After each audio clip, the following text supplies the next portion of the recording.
go to the edge of the trading floor and find out what the fluctuation is all about as we check in with Scott Gecas with Walsh Trading. Scott, earlier on we had a little bit of momentum to the upside in the grain market, and there was a little bit of a pullback here. Now we still got this corn on the negative side. Is there something behind all of this? Well, everything is all going through with this trade war fiasco between China and now the threatening tariffs with Mexico. So with Mexico, it's more of a bigger issue than China because Mexico is the largest importer of U.S. corn as well as wheat. So all the traders that I've been talking to that have, historically been long corn, short wheat, they've been absolutely getting crushed lately. So now everyone's waiting to see what is going to happen before that June 10th deadline, as well as is Mexico going to retaliate? There's tons of retaliation fears going forward, and everyone I've been talking to, everyone I've seen on the trading floor, everyone is just waiting for that headline to break. So if that breaks, you're going to see a lot of volatility, hard movements, fast movements. That's one of the reasons why the option volatility is really elevated right now across the board.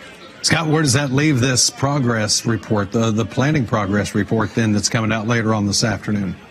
Well, that's definitely going to throw a wrench into pretty much everything. For soybeans, we're looking for progress between 40 and 45%. If that comes in a little bit light, you're going to see a little bit of fluctuation on the open or overnight markets.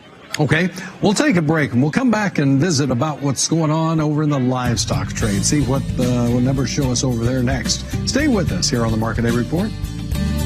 So let's go back to the edge of the trading floor and find out why this is. Scott, these deferred contracts in this lean hog complex are really showing a lot of this weakness.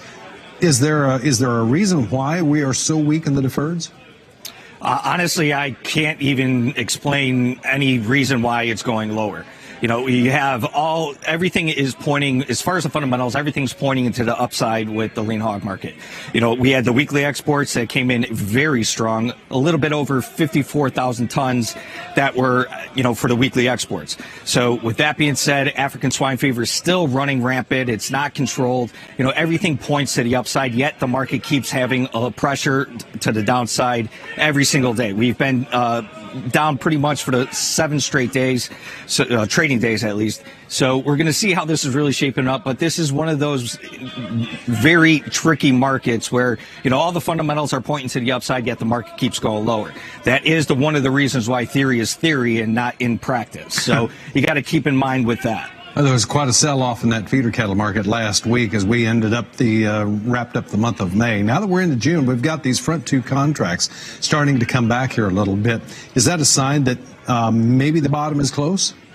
Well, you never know with this. This is one of the bigger things. So when we seen last Friday, around 10 minutes before the market closed, we had a very strong, heavy liquidation. The market just pretty much collapsed.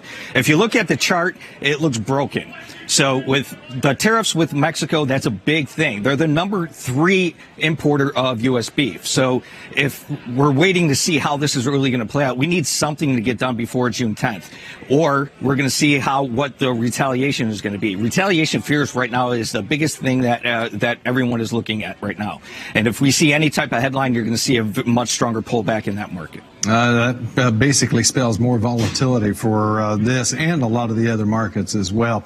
Scott, we certainly appreciate it. Scott Gecas there at the edge of the trading floor with Walsh Trading.